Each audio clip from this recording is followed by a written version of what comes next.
In this video, I'm going to break down the top 10 mistakes that I made with my Serato library so you can completely skip them. We'll go through each mistake so you know exactly how to avoid them. Now, the first mistake I made was thinking that I needed to have tens of thousands of tracks. When you first start DJing, you do think that you need to have every single track under the sun because you're thinking, what if someone requests this song? What if I'm going to need it in this scenario? And I'm going to be honest with you, you don't need to have all this music on your music library because you're not going to be able to cater for everyone. There's going to be someone that comes up to you asking for a specific track. If you don't have it, it's not the end of the world.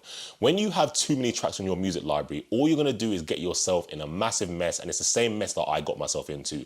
I got given a music library of 10,000 tracks. I dragged it into my Serato, and trust me, I felt so overwhelmed. There were so many tracks everywhere, everything was messy. I didn't have a crate system. I couldn't find any of my tracks and it was just so stressful. Having too many tracks in your music library is gonna stress you out. I've seen DJs with 100,000 tracks in their music library and I think to them, how have you got Spotify's database on your laptop? It's just way too much. My music library now is roughly around about 13,000 tracks and I'm still cutting it down now. Now, you don't need to have every single track in your music library. You can start small and then build it up over time. You're gonna be playing, you're gonna realize that you need a track, you're gonna go and download it, then you're gonna add it to your music library. You don't need to have hundreds of thousands of tracks on your music library when you first start. Now, the next mistake I made was downloading YouTube rips. When I first started DJing, I wanted to DJ so badly, so I needed music. But when you think about downloading music as a brand new DJ, you think to yourself, DJs have tens of thousands of tracks. How am I gonna get all this music? And when you go to iTunes, tracks are 99p. And you're thinking 99p, 10,000 tracks, I'm not spending 10,000 tracks on a music library. The first thing you do is you go online and you type in, how do I get free music? Every single new DJ does it. And the place that most DJs get their music from when they first start is YouTube.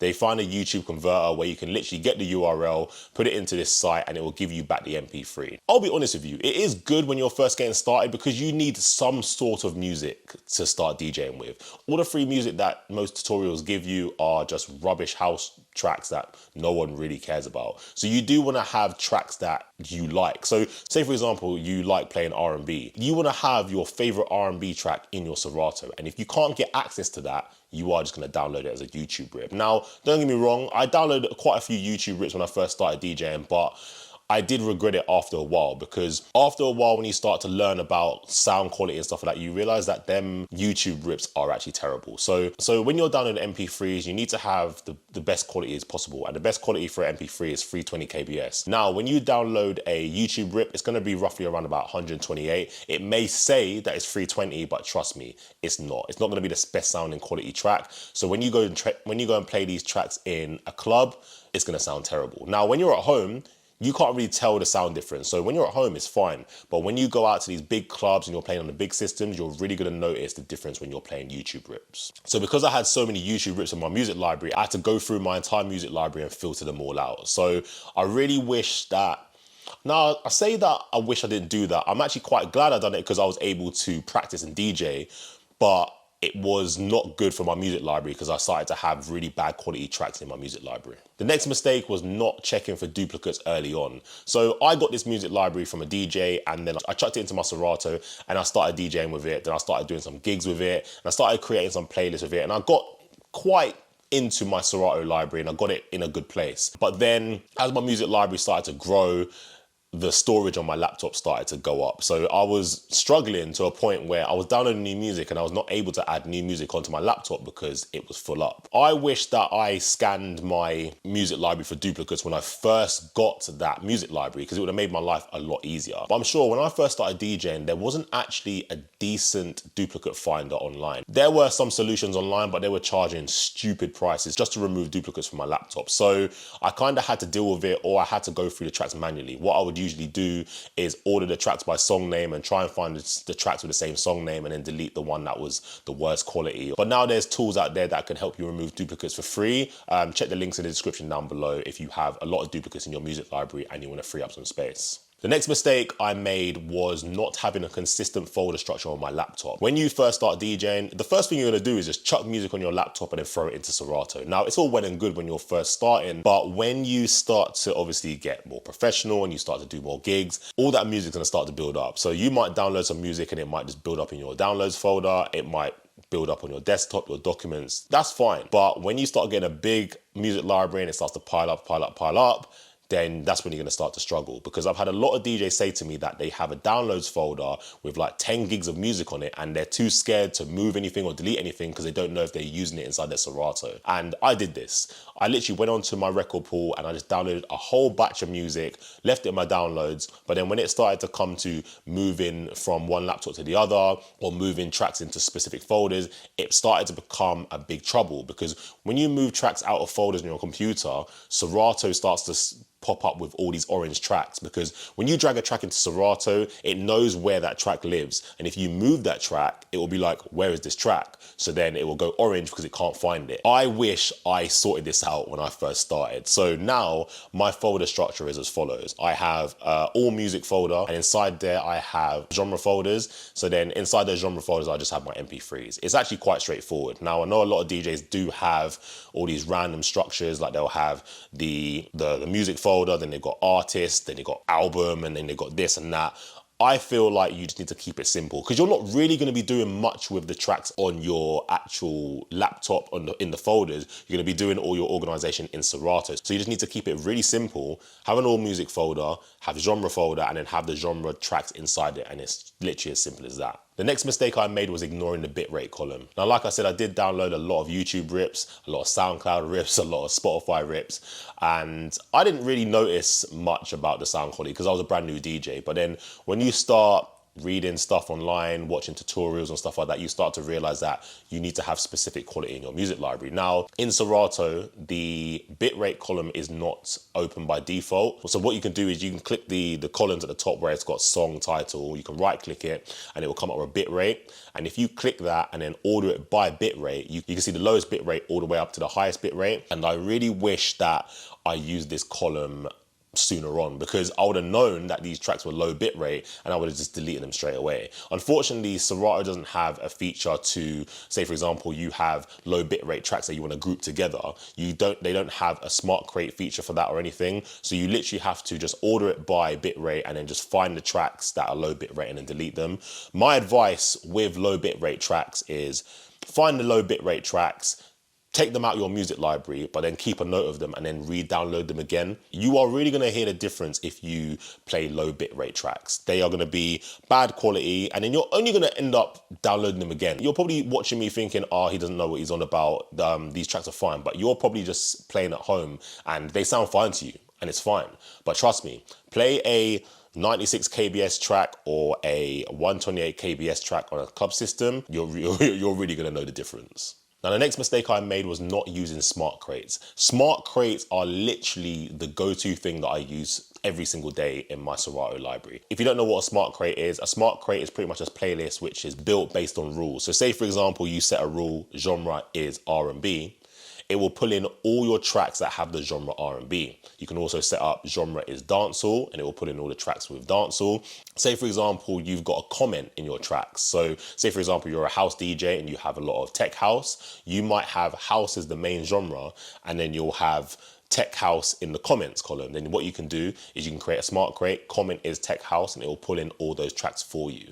So smart crates are literally a lifesaver for me, because when I first started DJing, what I would do was I knew that I wanted to play R&B, house, hip hop. So I'd create a normal crate on the left hand side, and then I'd just drag in the tracks that I thought were hip hop or house or R&B. That's all good when you have around about 100, 200 tracks. But when you start to have tens of thousands of tracks, it starts to get a bit long dragging tracks into your individual crates. And also what I found was when I was using individual crates like R&B, so I would go DJ in my R&B folder, but if before I downloaded a bunch of music and I didn't drag it into that folder, I would miss out on the new tracks that I've just downloaded because I haven't put it into the crates that I'm using. But when you use smart crates, as long as the track has the correct genre, as soon as you import it into your Serato library, it goes automatically into that crate straight away. So I feel like it's just a better thing to have smart crates over normal crates. Now, I know a lot of DJs don't really know much about smart crates. All they know is one playlist type, which is a crate on Serato, which is perfectly fine. But this is why I do these videos, to educate you and help you out. So next time you open your Serato, if you don't know about smart crates, click the blue crate icon and then set some rules. Set something really basic like BPM is 80, and you're gonna see all your 80 BPM tracks come into the crate automatically. The next mistake I made was overcomplicating my crate structure. When I first started, I started really simple. And then when I started DJing more and more, I was like, oh, I need this crate, I need this crate. And then these crates became sub crates, and then those crates became sub crates of that crate. And then what I ended up having was this crazy system that only I could understand, which is fine because it's my laptop. After a while, it did start to get confusing. Like, I'd be DJing and I'd be struggling. Like, a lot of DJs struggle to find a song inside their crates. They'll be scrolling, have the Serato face, but I started having crate face. So I would be trying to look for a specific crate, and I was like, I've just overcomplicated this so much. I would have so many different sub crates inside a sub crate, and I thought I was being organized, but if anything, I was just making my life a lot harder. So what I've done now with my new and final, hopefully, Serato structure, I've made it really simple. I've just split my music library into two parts: early doors and main set. And then inside there, they just have genres and scenarios, and then that's it. They may have some sub crates. So say, for example, I've got hip hop, I'll have old school hip hop and then new school hip hop, and that's it. I'm keeping it really, really simple because over time, I've started to figure out my DJ play style over the past 7 years. I know how I play and I know how I'd like to navigate my music library. So this is just how I've built it and simplified it over time. The next mistake I made was not tagging my tracks with energy levels. A lot of DJs always ask me like, oh, how do you know what a opening track is, or a warm-up track is, or a main set track, or a warm-down track? And I'm gonna be honest with you, it's all based on your personal situation or your own preference. My warm-up track may be a main set track to you. So unfortunately, I can't help out with energy levels of a track. Now, there are some obvious tracks that have high energy levels, right? So there might be some tracks that are like 120, 130 BPM, which are obvious high level tracks. But when you're trying to determine whether a track is opening, warm up and main set, it's a lot harder because main set can mean anything, right? Main set could be a slow track, but it's a really popular track. So you kind of just need to determine it for yourself. But I'm so glad that I tagged my tracks with opening, warm up and main set, because it helped me kind of organize my library a lot further. Now, when I first started DJing, I didn't really know what tracks to play at the start of my set. What I did was I went through every single track in my music library. Now, you're probably gonna think I'm absolutely mad, because I am, but so I had at the time, I think around about 11,000 tracks, and I went through every single track individually. I literally started from the top of my music library and worked all the way down, and I marked each track with opening, warm up, main set, warm down, or delete. Now, if you've watched my previous videos, you know that I had the green, yellow, orange, and black system, which is the same thing. So yes, I went through every single track, and then what that allowed me to have was, when I marked all the tracks with opening, I literally had a massive pool of tracks that I could start with. So now, when I go into my music library, I can go into my opening crate, close my eyes, scroll, and I will be able to play any of those tracks. And I'm so glad I've done that. And then also, it's really good that I marked the tracks with warm up as well, because these tracks are gonna be the tracks to get the people dancing. So when I'm DJing, if I know I need to get the crowd going, I literally just go into my warm up crates, and every single track in there will help me build a dance floor. And the main set is a little bit more trickier because you kind of need to keep that maintained, because main set tracks, they go in and out of fashion. So a track might be popular today, but then it might not be popular in like about a month's time. So you might need to demote it or whatever. But I'm so glad that I've done that. And also, you don't realize it, but when you go through your entire music library, you really get to know your music library, and you get to see what tracks are in there, and you really get to see what junk you have in your music library as well. So it's a bit crazy going through over 10,000 tracks individually, but trust me, it will help you out in the long run. The next mistake was thinking that my music library was going to be fully finished. When I first started DJing back in 2017, I said to myself, I'm not going to start requesting DJ gigs or looking for DJ gigs until my music library is finished. And that is the most stupid thing I've done. I had 10,000 tracks, right? I had no way or any method of organizing my tracks, but I said to myself, I'm not going to apply for DJ gigs until I've sorted out this music library. I'm going to be honest with you. If I stuck to that, I probably still wouldn't be DJing today, because when I started trying to organize my music library without a structure or without an idea, I was getting stressed out after about 5-10 tracks. Like, I'd get to the 10th track and I'd be like, this is long, and then stop. And then if I would have stuck with that mentality, I literally probably wouldn't be DJing today. I would have probably gave up. When you're organizing your music library and you've opened up your laptop, don't see it as, I need to finish this. Just see it as you need to kind of make an improvement day by day. Now, I always say to DJs, just spend 20 minutes on your music library. Open your laptop with a goal. So you might want to tag some tracks that don't have a year or tag some tracks that don't have a genre. Open your laptop and do about 20 minutes, right? You'll surprise yourself how many tracks you update in 20 minutes. But then you might get in the flow of it and be like, you know what, I'm going to do an hour. But as soon as you get bored, just shut your laptop and then go about your day. Don't think, oh, I'm never going to get this done. It's a work in progress. The next mistake was not deleting songs early enough. Now, when I first got that big music library, it was good. I had a lot of music to choose from, but I really wish I went through it sooner to delete tracks sooner, because I had a lot of tracks in there that I was never going to play. Like I said, this music library got given to me. So this is their music library, not mine. Their music preferences are not the same as mine. So they might like a lot of house music, but I don't like a lot of house music. So their music library was going to be pretty much pointless to me. But I wish that I kind of went through it sooner, because I would have probably cut down my music library sooner and I would have been able to organize it better. Now, a lot of DJs get these massive music libraries and they think, oh, I need to sort through every single track. But trust me, half of those tracks you're not even going to play. Like if you've been DJing for about a year or two and you have the play count feature turned on in Serato, create a smart crate with the rule plays is 0 and you're going to see how many tracks you haven't played. Do you even need those tracks anymore? I really wish that I just deleted tracks sooner, because it would have made my music library journey a lot easier. You're going to open your music library probably today and you're going to look at all your tracks. You probably have about 60, 70,000 tracks. You don't need that many tracks in your music library. Start with removing the duplicates. That will remove a massive chunk of tracks in your music library. Remove all the low bitrate files. So any track that's below 256 kbs, that will take up a massive chunk of your music library, and then see what you're left with. If you do use the play feature in Serato, see what tracks you just haven't played and maybe remove some of those. Don't be afraid to delete tracks in your music library, DJs. I know so many DJs that are like, oh, but what if I need that track? Stop being a hoarder. You don't need all those tracks in your music library.